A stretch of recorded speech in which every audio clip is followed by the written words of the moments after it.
Yes, initiate the stream. Go.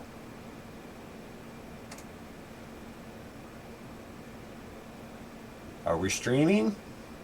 Is this working?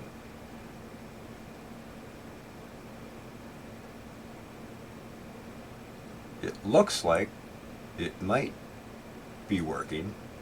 What is this, Windows? It might be possible. Oh, look at that. Finally. Thanks, YouTube. Hello, everyone. Carlton from the Pharmacy Seeds Network. Now that we got through YouTube's new live stream stupidity, I hope we're up and running. Looks like I have a stream going here. I don't know if my audio is okay. I hope it is. I'm going to go ahead and start the net immediately. Run a little behind tonight. I apologize.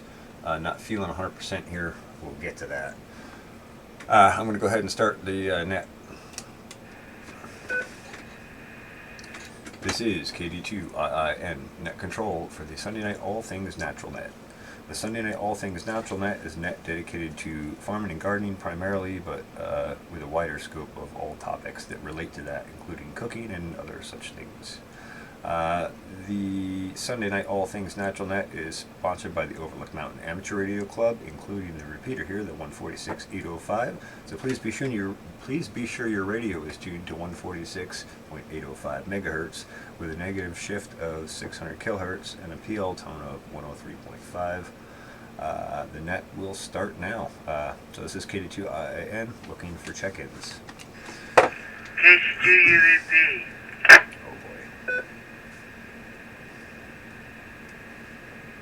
KC2JQA.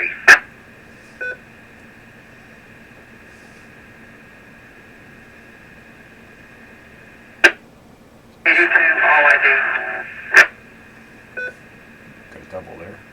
82QQV.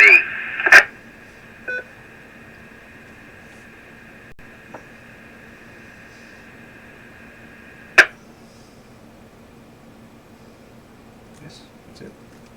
KC2UVP, twice, I had my mic backwards. Okay, the net recognizes KC2UVP, KC2JQA, KD2RYD, and KD2QQV. Are there any further check-ins at this time? Please call. W2NDG.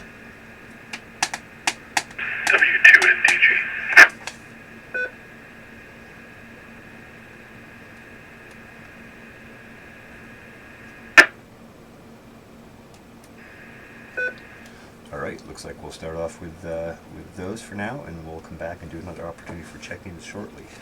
Thanks to everyone who's joined in. We'll start at the top of the list, KC2UVP. What's going on in your neck of the woods? I believe you said KC2UVP. I don't know why I got on the top of the list. I don't know why I'm handling the candle, but I just want everybody to know that I'm out here trying to be part of a collective fabric, a quilt, a net, a situation, whatever. Thank you. Back to you, KD2JLV. Is that right? Alright, thanks Mike. It's KD2IIN, but no worries. Alright, let's roll on down to KC2JQA. What's going on in your neck of the woods, Steve? This is KC2JQA Steve in Rhinebeck, and today we tried to get out a little bit, get some walk a couple miles around town, and pretty quiet here.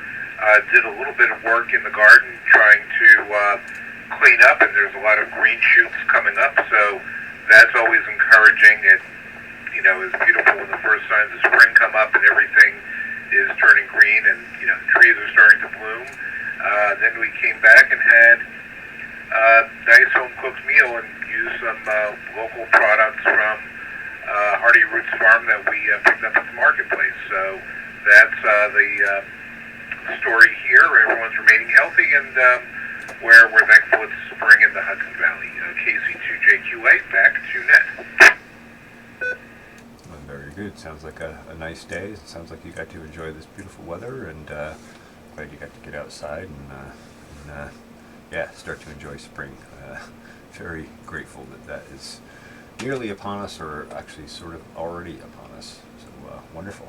All right, let's roll on down to Kate, KD2RYD. What's going on over your way? Hi, thank you, KD2RYD.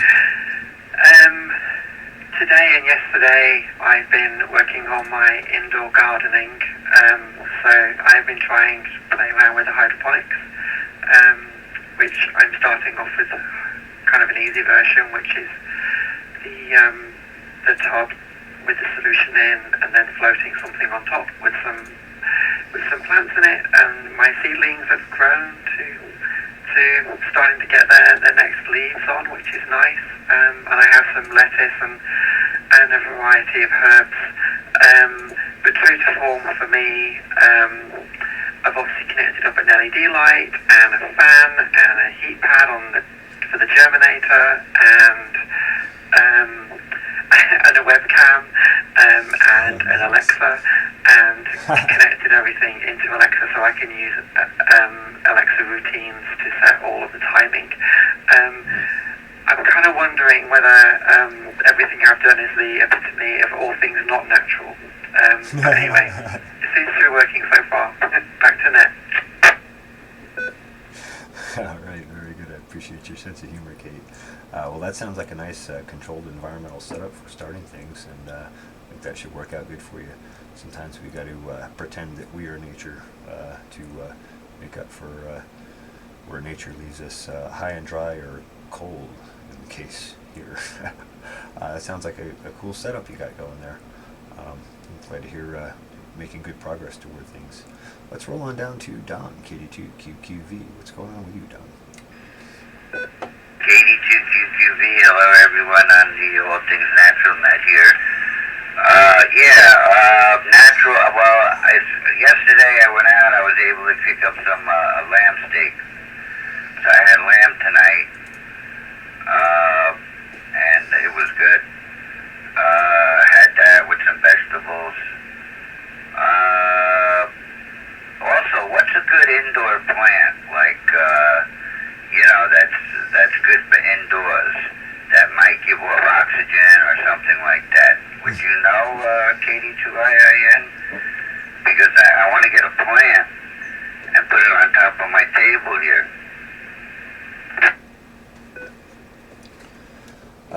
Well, let's see. It really depends on your environment, and the bigger thing is how much light is the plant going to get. The real limitation with having plants indoors is the amount of light they're able to receive. The strength of the sunlight is just eons ahead of any internal artificial lighting we produce, and even when we supplement with high intensity discharge lighting or high quality LED lighting, we're still lacking for the total amount of light. So I would go with something that's fairly low on light requirement, and I can't say I have any great ideas on that, but you might look into something in the lines or area of house plants, or maybe some sort of an herb that's a little less requiring of light and attention. But let me think on that a little bit, Don, and we'll also pose that question out to other people in the net and see if they have any ideas. So we'll pick that back up on the next round, and I'm just going to write a little note here for houseplant for you so I don't forget. But if I do, remind me, because. All right, let's roll on down to W2NDG. Neil, what's going on in your neck of the woods?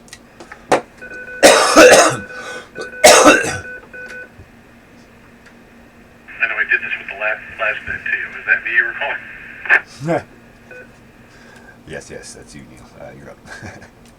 I was just wondering because I didn't hear you acknowledge my check-in, so. All right. And I'm multitasking. I'm in the middle of buying a radio on eBay while I'm talking to you. I've listened to your net a couple of times, and I don't do much gardening.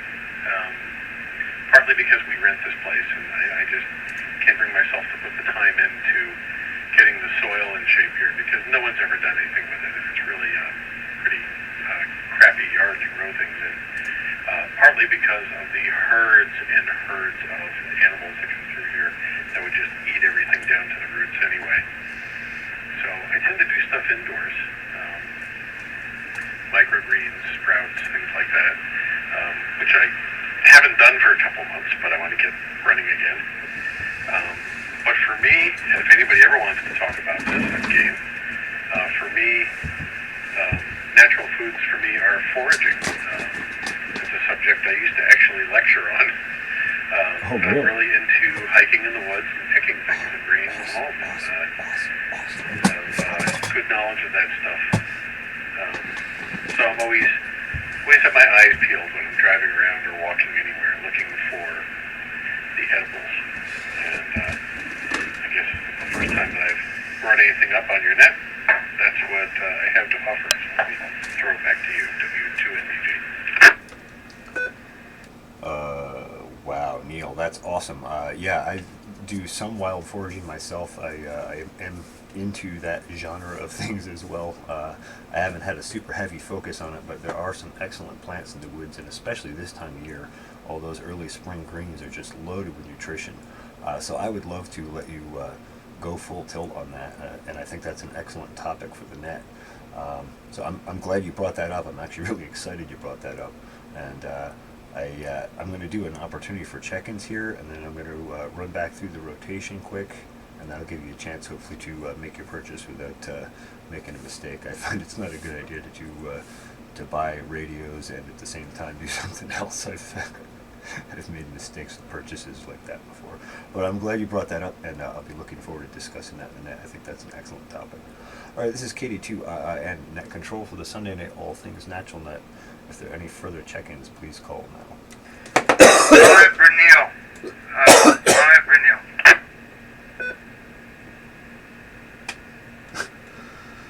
KD2, IWC. I know that call sign. 82 MQE.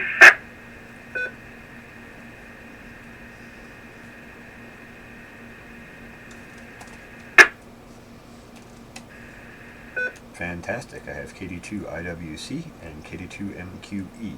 KD2 IWC, I think I recognize that call, but I don't remember the name. Welcome to the Sunday Night All Things Natural Net. I'll put it over to you next. Good evening. Name is Paul in New Paltz, and I call in and say hello every once in a while.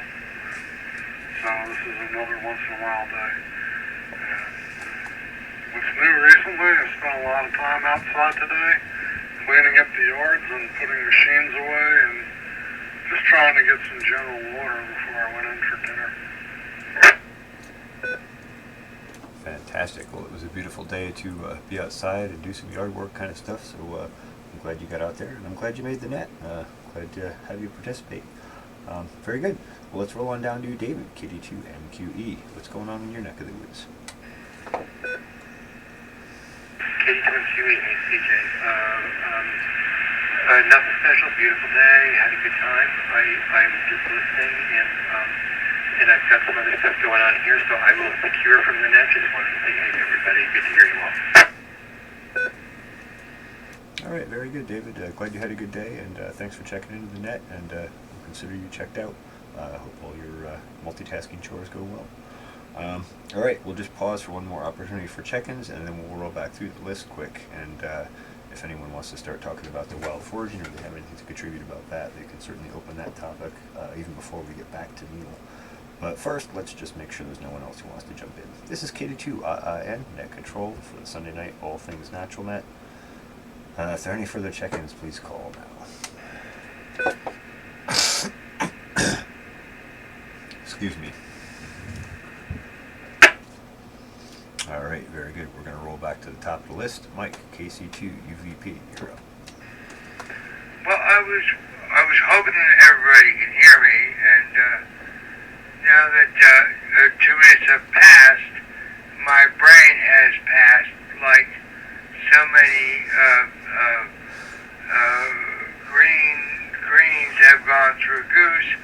But the rafts are rampant in my neighborhood, and I'd like to be able to harvest them and give them a good home.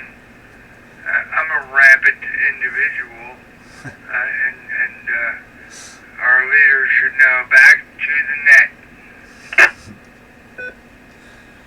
All right, very good. I had not been out for a walk to look for ramps more recently. I took a look a couple of weeks ago when I was out in the woods, but I didn't see any.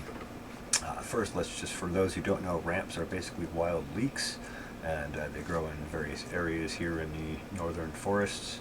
I'm not sure if they grow anywhere else in the country, but I know here in the Northeast they're actually quite common.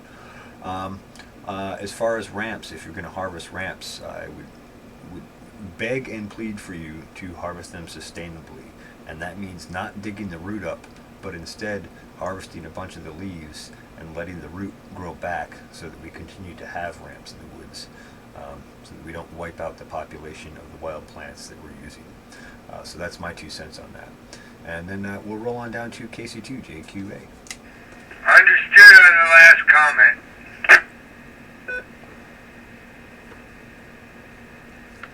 This is Steve, KC2JQA. Ramps are one of the most delicious things you can possibly have in the springtime, and if you haven't had a chance to try them, please do. I've never harvested them myself, and not big on foraging, but it's a delectable treat if you can find some place to sample that. One of the things which I am interested in is the idea of native plant pollinator gardens. It seems like it offers an awful lot of advantages, and it's something when I'm able to move back into my home after the construction is done. I'm trying to think about putting in a native plant pollinator garden, which basically uses a lot of native vegetation, not using things which are not originally grown in this area, that are grown naturally in this area. And it's very sustainable in the sense it doesn't require a lot of water once they're established, and in my mind a lot more attractive than a patch of grass or lawn. And I'm wondering if any of the folks out there have experience with that kind of native plant pollinator garden, or any tips for putting one in. KC2JQA, back to net. All right, very good. That's an excellent topic to bring up. I sort of do something like that here, except that I haven't really planted anything. I've kind of I've done a lot of clearing and a lot of different mowing levels here around the property, and I've learned to use that to help manage like sort of enhancing different populations of plants. Like where I mow things a little bit shorter, I let the white clover come up. The honeybees love that.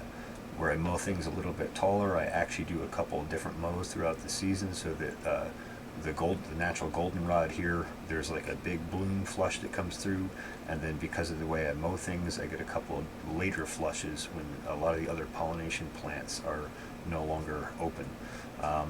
I don't have a tremendous amount of experience as far as actually planting a pollinator garden, but I love the idea, and I do definitely incorporate the concept of pollinators into my farming homestead operation here, and that's proved to be tremendously beneficial. Using medicinal plants that are also pollen producers, pollen and nectar producers. The honeybees are collecting the nectar and pollen from those and making honey with them, so you have a super medicinal honey. I can go deeper into that at some point if you want, but I want to carry the conversation along here and pass it on down to KD2RYD. And of course, if anybody has an answer to Steve, we'll let them throw in on that. In fact, let me just pause for a second, see if anyone wants to comment directly on that. KD2, and go ahead and throw your call sign if you want to comment directly on Steve's comment. KC2 UVP, comment.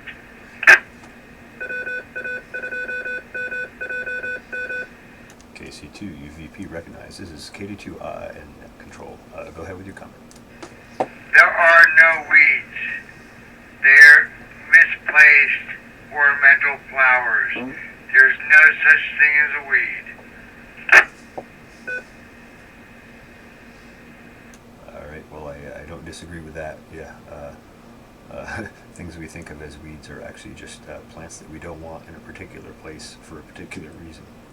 All right, good enough. Are there any comments towards Steve's discussion of the pollinator garden?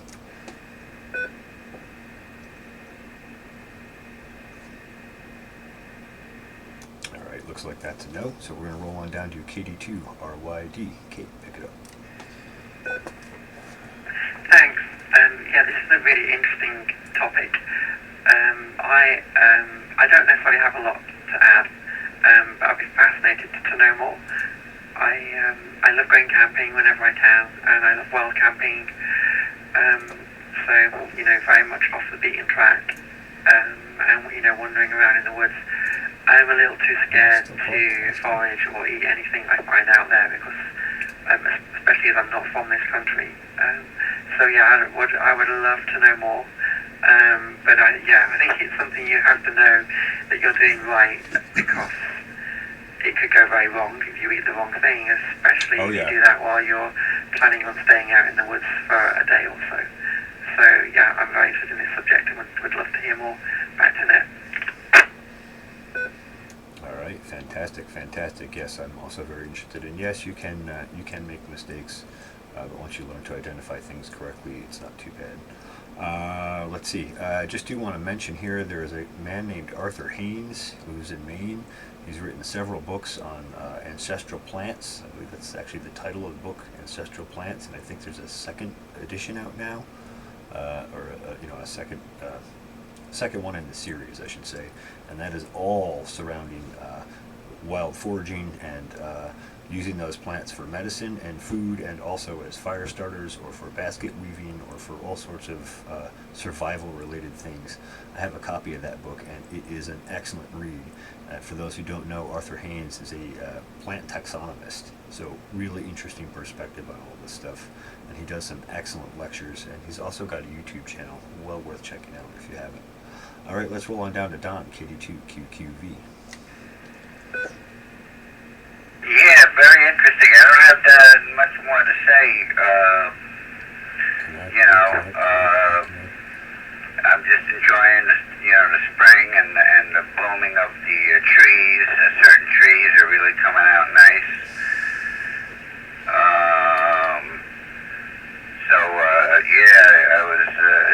It's pretty nice seeing all that come back to life again. So that gives me a little hope. I'm going to just listen after this, and because I'm doing other things on the computer, so I'll be just listening. Back to that, KD2QQV. All right, very good, Don. Well, I'm glad you're interested in it, and we'll consider you checked out of the net. And now we're back to Neil, W2NDG. I would love to hear anything you have to say. If you've got a full-on lecture, go right ahead. This is KD2I, Internet Control for the Sunday night, all things natural net.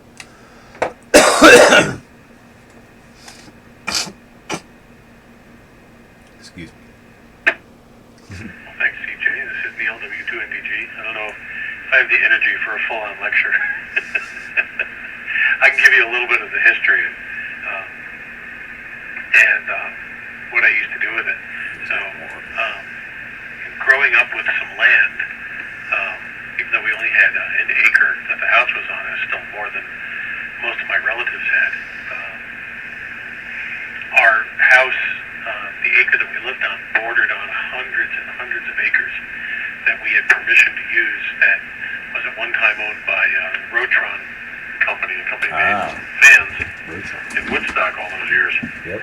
And I learned from my mother, mostly, who knew a lot about plants.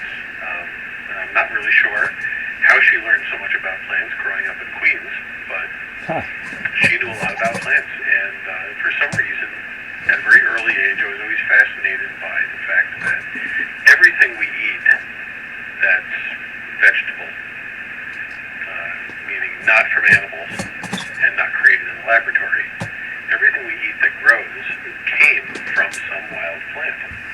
And there is a wild version of every food that we buy that's considered vegetable or fruit or anything like that. Yep. And I guess the fascination of that drove me into it. Let me drop for a second. The man and a woman as themselves are a plant. I'm going to step And on we're this planted off. in the book, Adam and Eve, back to the net. I remember digging Solomon seal root and wild mint and a couple other kinds of wild potato substitutes milkweed, all sorts of things that we learned about just on that one trip. And then as I got older, I really got into it. There's some really good books, and that's where it really helps to go out into the wild with a couple of good books. My favorite two books to walk into the woods with are Peterson's Guide to Edible Wild Plants and the Audubon Guide to Wildflowers. Between those two, the identification gets a lot easier. Let me drop it in for a second. I don't get into the really crazy stuff, and as Kate was saying, yeah, you can make mistakes, and I tend to avoid the things that are close to things that you can make mistakes about. If in doubt, don't. The trick is to read, like the irises look like other things, but irises don't smell like the things that you're looking for. So that's always a plus there. So it's really hard to confuse them if you know what you're doing. Of course, there's things that look like wild carrot, which we know as Queen Anne's lace. But once again, if you read about the differences, you really can't mistake one of those for what you're talking about. Yep. If you're not sure, then just don't. Where I get more nervous about it is with mushrooms. Mm-hmm. And unfortunately, I can't eat mushrooms anymore. I have digestive issues with them. But the only mushrooms I ever harvested when I was okay with it were the beginner's mushrooms, as they call them. Let me drop it again. Puffballs, which you can't really mistake for anything else. Most tree fungus is edible. So that's oyster mushrooms, and hen of the woods, or maitake.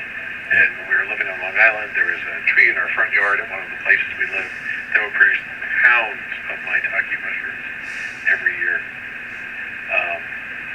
But the popular stuff other than the mushrooms that we eat, ramps. I haven't harvested ramps since we came back up here. I had some great spots on the island for doing it.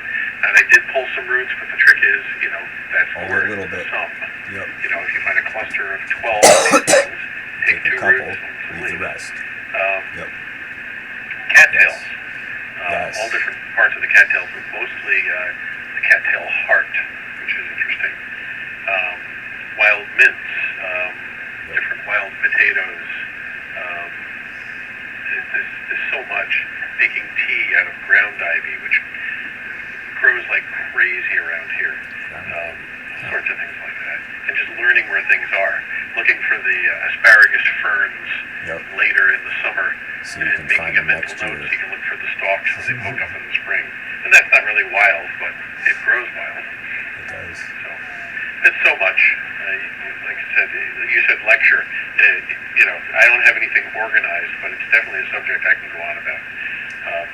And it was a Yaesu FT8900, by the way, CJ. Back to that.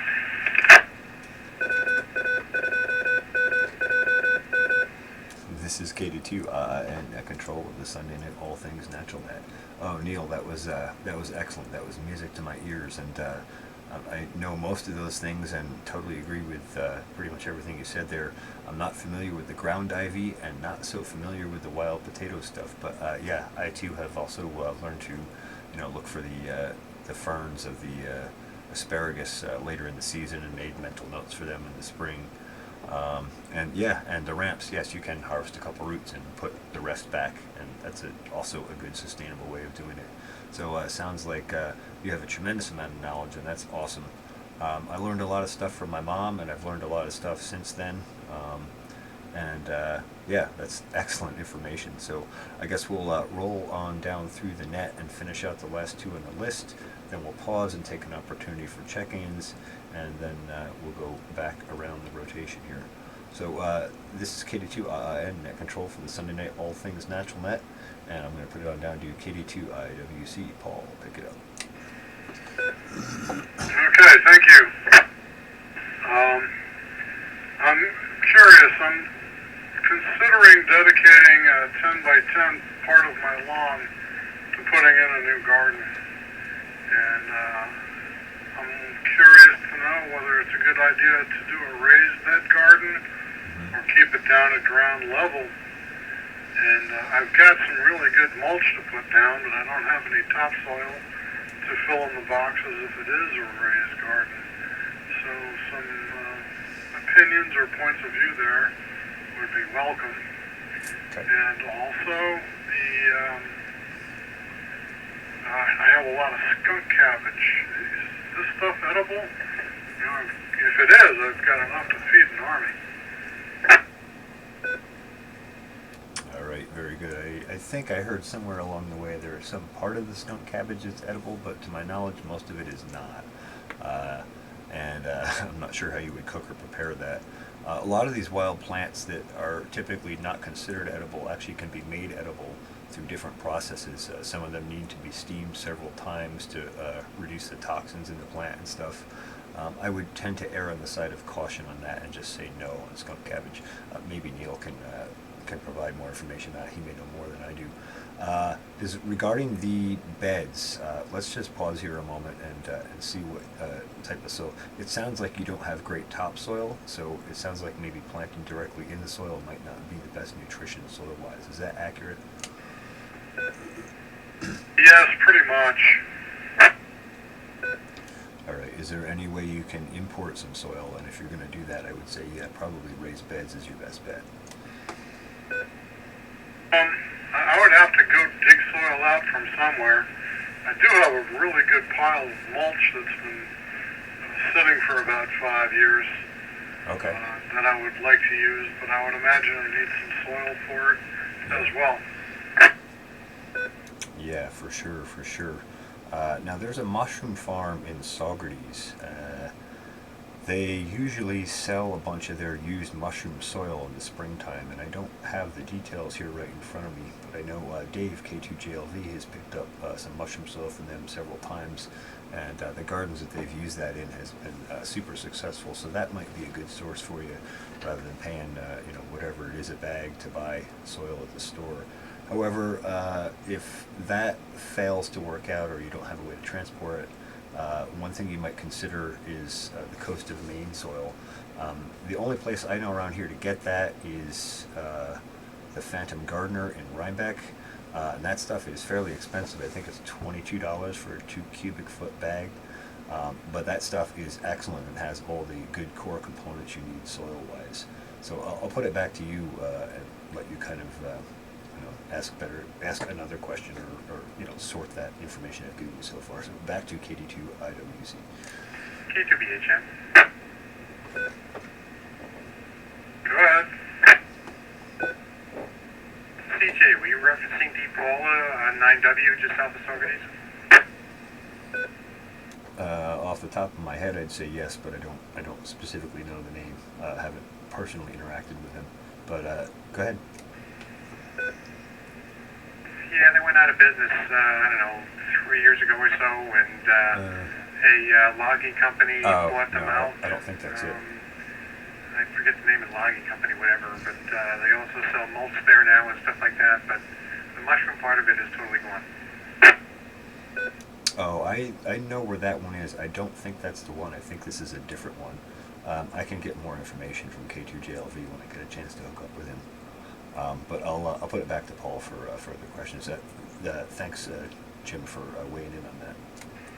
Do I not have him in here? Well, as I'm sitting here thinking about it, it might behoove me just to hook up with the Gardens for Nutrition in New Paltz by the Walk Hills Edge. Might be a better bet for me because it has the soil there already, and I'll just get a 10 by 10 plot. Okay. That might be better But something that, for a starter. I'm just thinking of this and start trying to get going on it. Yeah, that might be a good idea for this year. And meantime, you could be building the soil in your place for next year. That's more of a reasonable goal for that. And there's several ways I would go about accomplishing that. I would put some of that mulch down, and I would get some good cover crops, which we can go into more detail on if you want.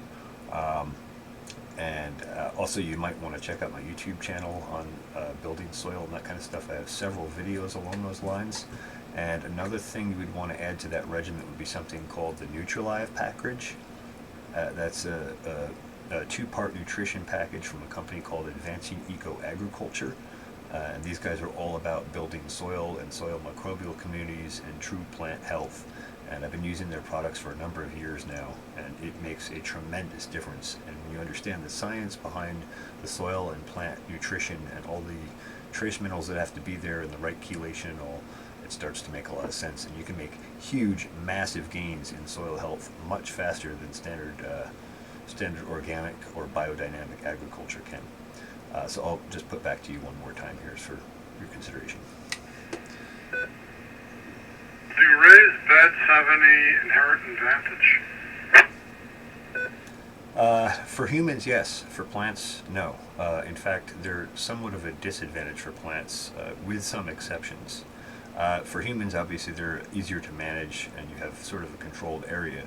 But as far as plants goes, that's an edge of soil that they would hit, like if they were hitting a rock ledge on the edge. And so that when they get to the edge of the bed, they got to go down. So it kind of confuses them a bit from that perspective. That said, if you have a really low-lying wet area and you're putting a garden in there, raised beds can help give you some drainage so your plants don't drown. Does that make sense? Yes, it does. Thank you very much. And at this point, I'll pass it on to the next person. All right, very good, very good. We're going to roll on down the list, and I don't know how I didn't write your call sign down in here, Jim, but I'm going to put it to you because I think I missed you in the last rotation, and I apologize for that. So I'm going to put it over to K2BHM. This is KD2II Net Control for the Sunday night, All Things Natural Net. Yeah, I didn't check in. I just had a comment, Okay. Let me see if I got it. It's all you. I do have a question. On our lawn, it's just starting to perk up a little bit, but there's these little spots about 2, 3, 4 inches in diameter of real greenish sprouts. They're like 3, 4 inches high, much higher than the lawn, and they smell like onions. Any idea? Yeah, sounds like wild onions. Okay. Something edible, because once we get into the season and the lawnmower goes over it a few times, they're gone. Caution, W2MDG. KD2I, and yeah, Neil must have sensed my my thoughts about that. I'm going to put it over to Neil. I think he's a little more well-versed in this. Neil, pick it up. There's a lot of great wild onion-related plants. The really fine topped ones are wild chives. Around here they have almost a garlicky flavor to them. Yep. Sometimes they call them garlic chives. And of course we talked about ramps. There is such a thing as a wild leek. Yep. But that onion grass, the thing that most people around here refer to as onion grass, Yep. seems to be like a northeast variety that grows everywhere. And it seems like something that would be good to use, but it has an odor that stays with you. Forever. That's my caution. Yeah. It does cook up okay, but it's just not wonderful. But just handling them, the odor gets on you for a very long time, and eating them, you'll sweat that odor for a couple of days. It's just, it's a really, really strong wild onion relative, and that's one of those plants that's very hard to tell apart. But the really, really, really fine-headed ones are wild chives. Those are pretty good.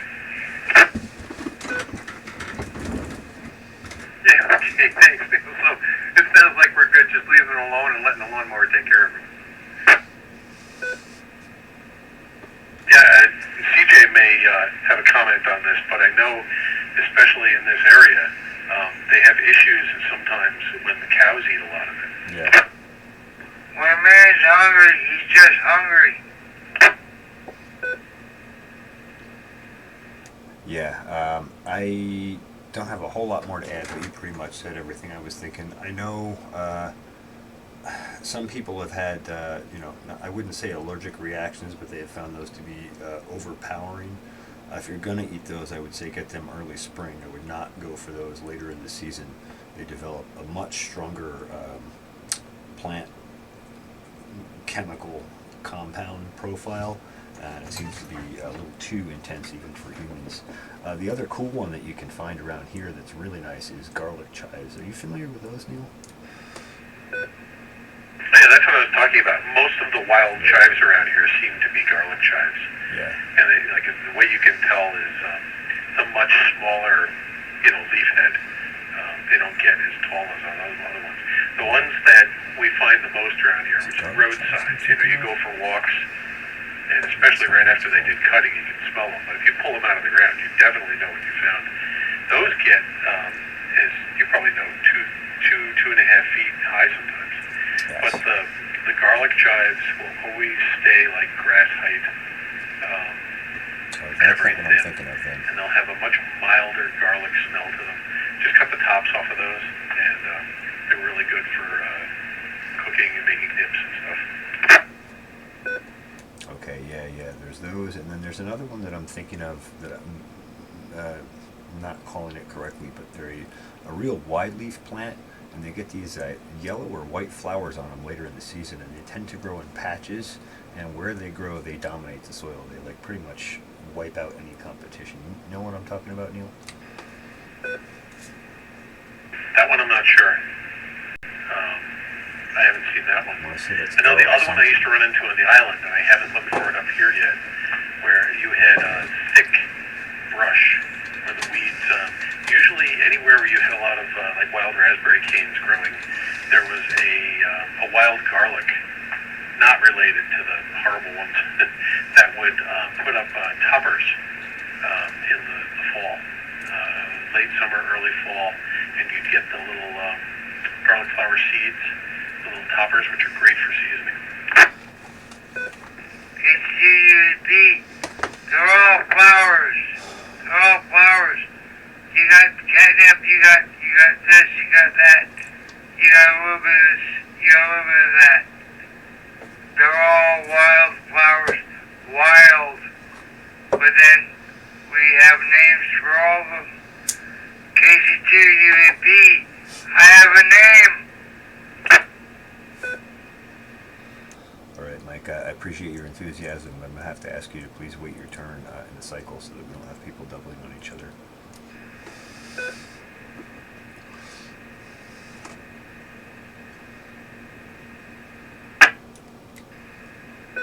All right, well, anyway, thank you, Neil, for that information. And I'm going to, let's see, we rolled down through to the bottom of the list. Actually, we're going to go back to Mike, KC2 UVP. It is your turn. Pick it up. I'd like to apologize for my inappropriate candor. I'd like to really apologize for not understanding the candor and the step and the gait and all those things that have to do with being working. I know work, and that's all I know. I'm a very simple man, a very complicated man, but I'm pretty simply work. Give me a shovel, I'll dig you the ditch. Back to the net. All right. Well, thank you very much for your thoughts and insight and your comments on the net. Let's roll on down to KC2JQA. This is Steve, KC2JQA.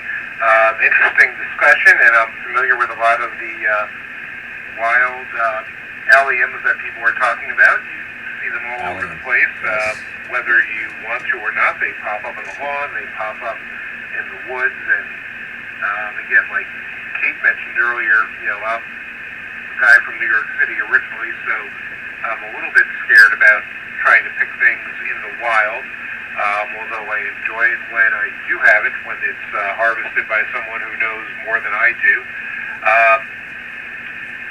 One of the things I'm thinking about is putting in a vegetable garden, and just curious, what percentage of people's produce do they grow on their property? Either in their backyard or elsewhere. And KC2JQA, back to net. All right, very good. Well, I'm glad you're inspired and encouraged to do a garden. That's awesome. I run sort of a homesteading operation here. It would be hard for me to estimate what my percentage is, but I would say it's probably much higher than most people because I don't buy a lot of produce at the store. So most of the produce I eat, I produce here. I would guess I'm probably in the 60 to 75% range for my stuff. But again, I grow most of my own produce here, and if I can't grow it here, then I'm not eating it this year for the most part. And I even grow my own ginger and turmeric, but I do have a greenhouse, so I'm able to winter those over, propagate them, and manage them in an environment that would otherwise not be conducive to that. So I'll just put it back to you briefly if you have any further questions, and then we'll roll on down to KT2RYD. So KC2JQA, one last opportunity, back to you. KC2JQA, no further questions at this time, and just enjoy listening to everyone's thoughts on this topic. Back to Ned. All right, very good. Thank you very much. And we're going to roll on down to Kate, KD2RYD. Hi, yeah, this is Kate.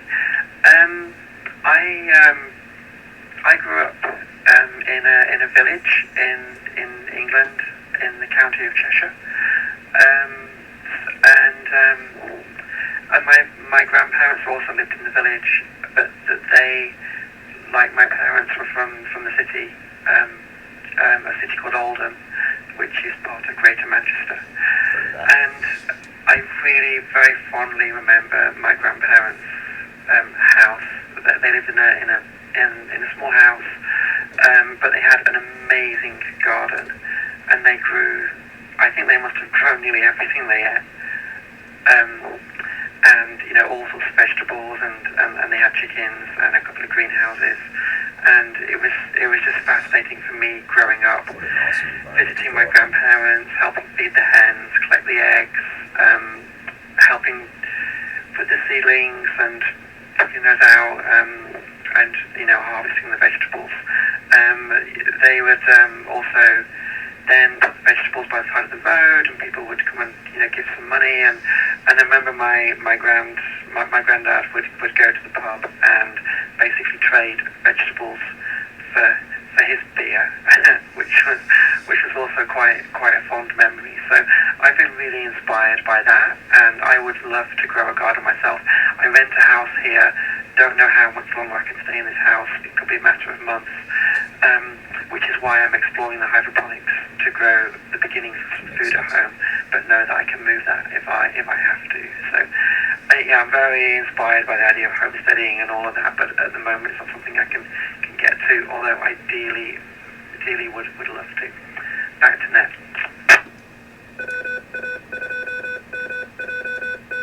And this is KD2 and Net Control for the Sunday Night All Things Natural Net. Wow, Kate, that's an awesome experience to have growing up, and I can envision all you were describing there. It sounds like a great interaction to have with your grandparents, and a great experience. That's a nice deep background to have in it, even if you haven't done it more recently. I grew up with a lot of that sort of stuff around me too. We had a family farm out in the Catskills, and we did maple syrup out there, and we grew gardens there, and we grew gardens here, and all sorts of stuff. So excellent experience and background to have. That's fantastic. And I guess we'll roll on back down to Neil, W2NDG. I'm sure you have something to say about all that. Pick it up. I wanted to throw something else out real quick, but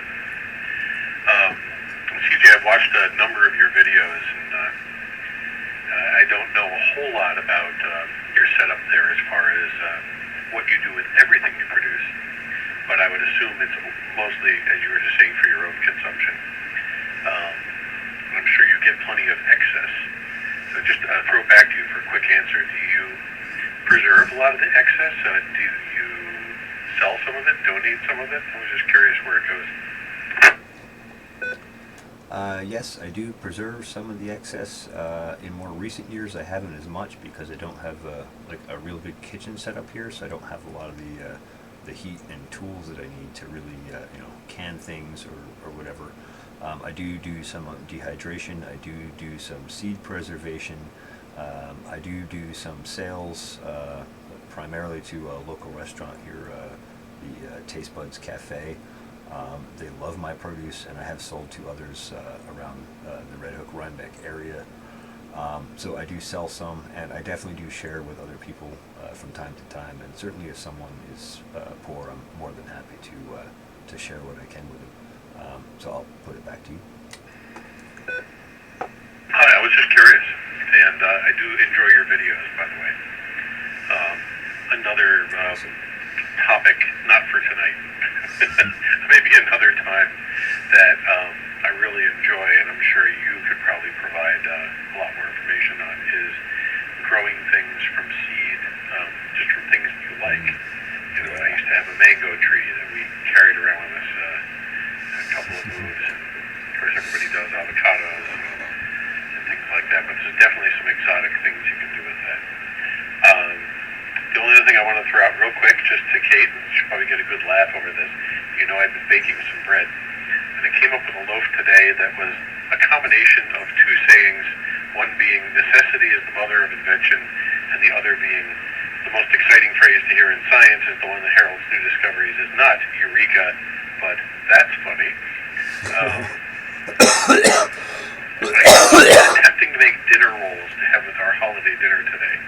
And I used a dough cycle recipe from the cookbook that came with my bread machine, and messed it up, and it ended up going straight through and actually baking a loaf of bread using the roll recipe that I came up with. That's the eureka part. That's funny, I guess. The other part, necessity is the mother of invention, is the ingredients. I'm still missing a couple of ingredients, and the flour isn't any kind of fancy or good bread flour, but flour I bought at Dollar Tree, and I have to say that I baked the best loaf of plain white bread that I have ever baked. Back to that. Awesome. Well, that's fantastic, and yeah, I enjoy baking too. I haven't done that in a number of years, again, because of the lacking kitchen setup at the moment, but that's awesome, and I'm glad you have all those diverse set of skills and interests. Every time I talk to you, Neil, I'm impressed that you seem to go deeper and deeper. I really appreciate that, and I'm flattered that you like my videos, so thank you for that. And we definitely can go into that topic another night. Obviously, we're not going to get to it tonight, but that's fantastic. Let's roll on down to KD2IWC, Paul. Yeah, another question. Last fall, I decided to forego the compost heap, and I ground all my leaves up straight down into the lawn with a mulching mower.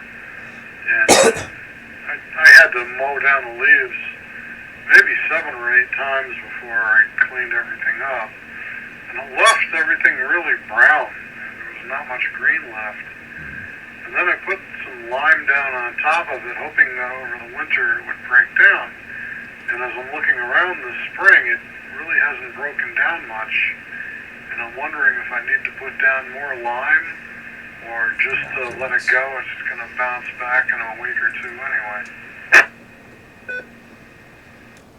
Okay, that's an excellent question. I can definitely provide some insight on that. If things aren't breaking down, you probably need an inoculant in there. I would pick up something like BioCoat Gold or Spectrum Extra from Advancing Eco Agriculture. The Spectrum Extra would probably be more appropriate for what you want to do there. It's not necessarily a bad thing that they didn't break down, but if the biology is really hot there, it will have. If you go on my channel and look up mulches, I put a video up, I think about a month ago, on a really thick mulch layer that cooked down over the winter. Now I've done a bunch of things to accelerate, excuse me one second. God bless Monsanto.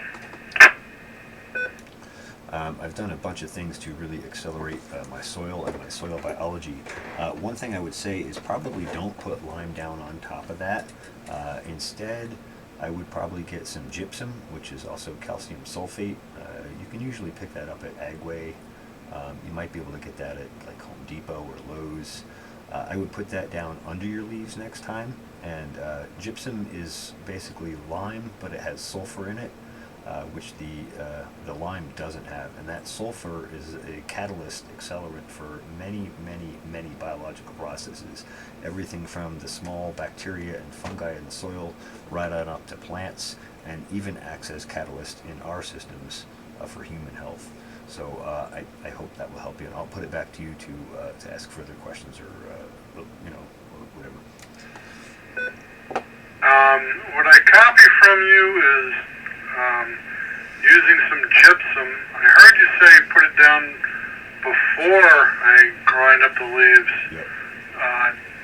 Can I use it now or not? And the other thing I heard was Spectrum Extra and something or other gold, but I couldn't make out what you were saying. Okay, yeah. You could put the gypsum down now. It's better down right in the soil, but if you put it down now, the rains and over time it will go into the soil. Usually, if you put down gypsum somewhere in the 30 to 45 day range, that calcium and sulfur will become available to soil and plant biology. So yes on that. And the other question, I lost it in my head. Please re-ask. I copied Spectrum Extra yes. and something gold, but I couldn't make out what you said. Yes, the other one is BioCoat Gold. That's BIOCOAT, BioCoat Gold. And those are both available through the Advancing Eco Agriculture website. If you want, I don't know, are you a member of the OMARC Club? If you are, I may have your email address available to me, or you can give it to me over the air if you're comfortable with that. My call sign at Gmail. And I was a member of the OMARC Club, but I haven't been to a meeting in 2 or 3 years.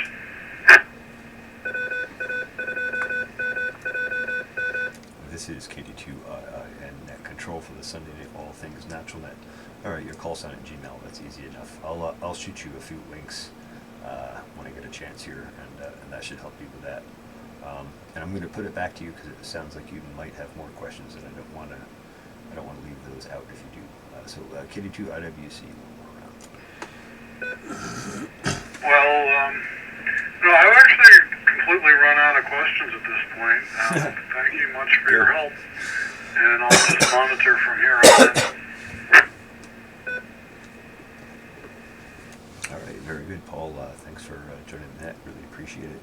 And if you haven't been to a meeting in a few months, I know we're not actually having physical meetings right now, but when those come back, we're doing them at the Kingston Library now, and we have some really cool stuff going on and planned in the club in the future here. So I'd encourage you to come back out and say hello if you get the chance and the time and you have the interest. Anyway, I'm glad you joined the Sunday Night All Things Natural Net, and we're going to roll on down to Jim, KD2BHM, and then we'll do our final goodbye round back through, and then we'll close it out. So Jim, your turn. Pick it up. Thanks, CJ, K2BHM. So, I'm not really a gardener or anything, but Dad did have a couple friends that were into gardening when I was a kid, and we had access to it and stuff like that. The funny thing is Mom wasn't a gardener. She had a few houseplants and stuff like that, and Mom and Dad used to like their gin and tonics with fresh mint in it. Oh, yeah. So Mom decided to plant some mint in the backyard and learned the hard way what an invasive plant structure is. Oh yeah. One of these jobs that I do during the week is a landscaping sort of job, and they planted mint in one of their beds, and it took over the entire bed, and it took them a long time to strip it out and keep it down. Yeah, that's better in a pot where you can manage it, but you got to be careful; it can even sneak out of those. Oh yeah, a few little sprigs after about 4 or 5 years was about a 25-foot square patch, and you could hit it with a lawnmower, whatever you did, and you couldn't kill it. Yep. That nature won't quit kind of thing. All right, we're going to roll back down the list for a final round if anyone has any final comments. So we'll start back at the top of the list. KC2 UVP, you're up.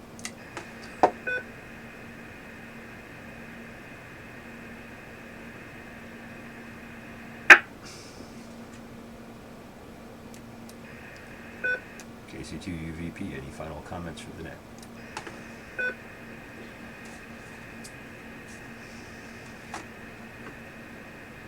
Alrighty, nothing heard. KC2 JQA, pick it up. KC2 JQA, Steve. Nothing further to add, but just wanted to thank you, CJ, and everyone else on the net. Very informative and educational as always. Look forward to Sunday nights, although it's a little bit of the same thing, whether it's a weekday or weekend now that I'm rarely leaving the house. But again, thank you all for the net, and a healthy and good week to you all. All right, thank you, Steve. Glad you enjoyed the net, and thanks for your participation. These nets are no fun without the participants. I'm just a facilitator. All right, let's roll on down to KD2RYD.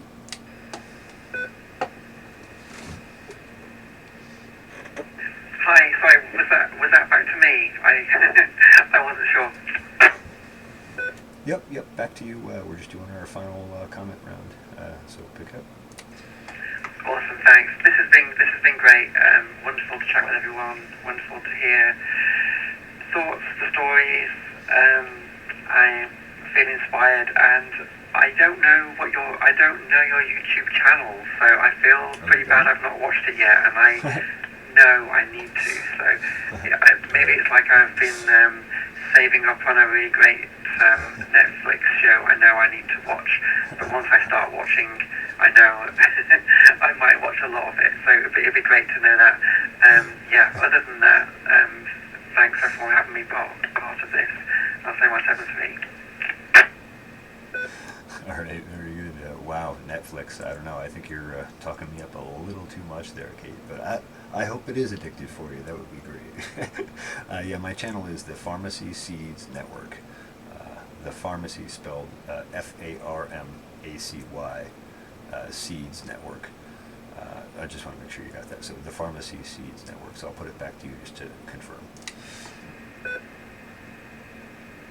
Yep, great. I think I have that. So the Pharmacy Seed Network, pharmacy as in farm. Sounds good. All right, fantastic. And if you have any trouble finding it, I think you have my email. Don't be afraid to email me.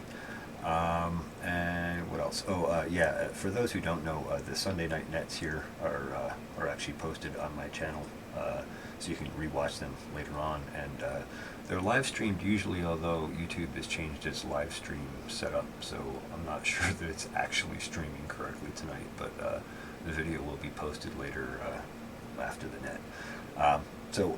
Let's see. We're rolling down to Neil, W2 and DG. Alright, yeah, I'll wrap up everything. Stuff I'd love to talk about more.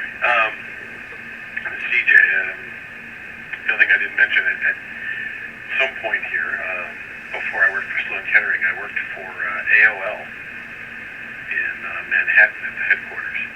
And the editor of the AOL food blog at the time, which they had a whole webpage that they had bought called Slash Food, which was pretty popular back then.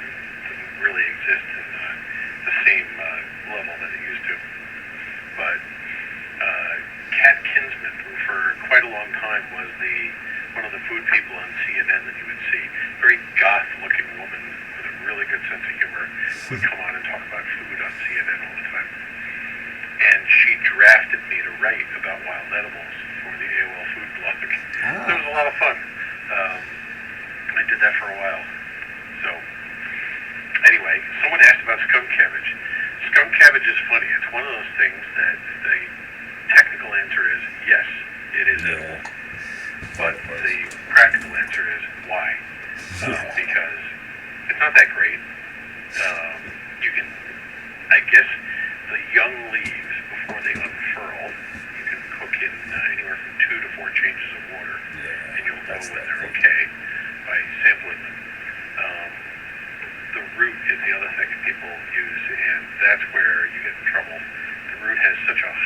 percentage of calcium oxalate in it that it literally burns if you try to eat it. But if you roast it slowly over a very long period of time and grind it, I guess it makes either a cocoa or coffee substitute.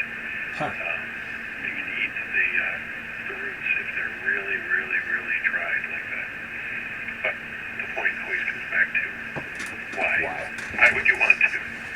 And that's all I have for tonight. W2NDG. Back to you, CJ. This is KD2IN from the Sunday Night All Things Natural Net. Excellent information, Neil, and we'll have to see if when I get a chance here if I can look up some of those articles you wrote for the AOL. That's interesting. And yeah, I'm with you on the skunk cabbage. Why? I mean, you know, you can eat the pokeweed, the thing with the very purple berries that is super poisonous. Same thing, multiple steamings, multiple water changings. And at the end of the day, it's not that great. So why? There's so many other things that are so much more edible and are tasty. So excellent commentary. Thanks for all you brought to the net tonight, Neil. And certainly look forward to your future participation in this net and also future conversations with you regarding this and so many other things. We seem to have so many things in common. All right, let's roll on down to KD2IWC, your final comments for the net.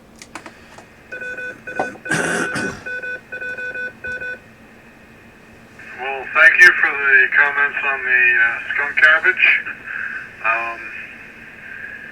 Well, I guess I have a whole lot of nothing there. So I'll leave that be.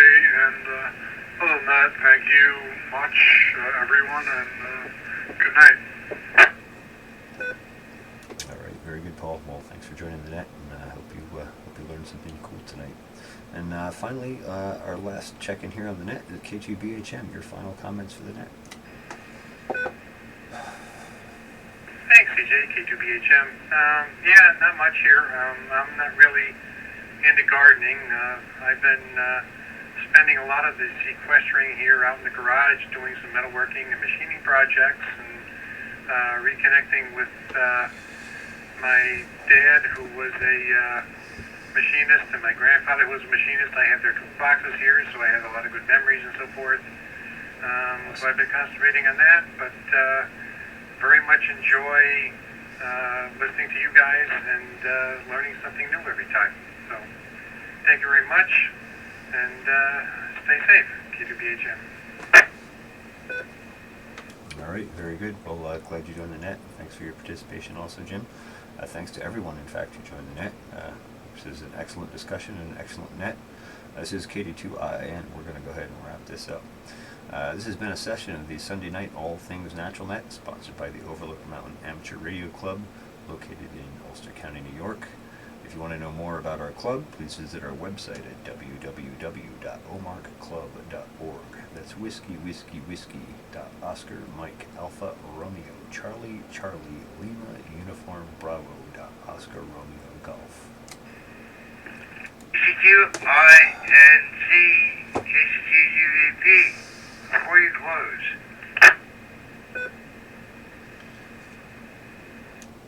Okay, go ahead. Yeah, I just wondered if anybody within earstrike,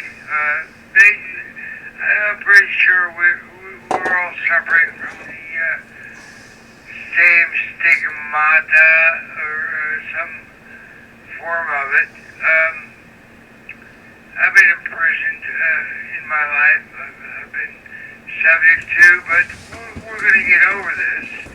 And thanks for the net. And I'd like to say thank you to everybody. This is KC2 UVP, Mike, Tivoli, New York. Clearing out.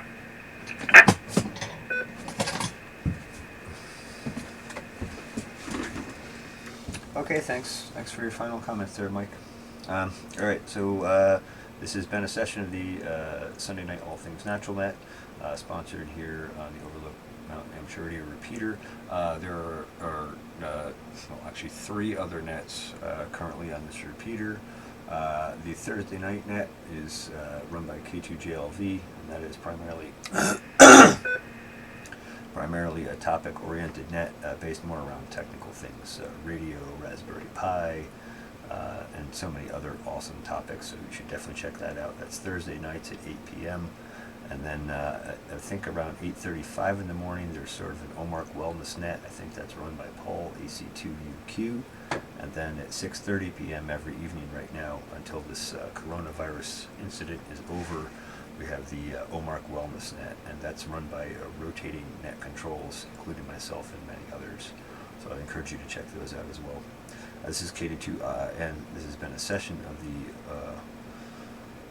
OMARC Sunday Night All Things Natural Net. The net is officially closed, and this repeater is back at a regular amateur use. This is KD2IN saying thank you, 73s, and I will be clear.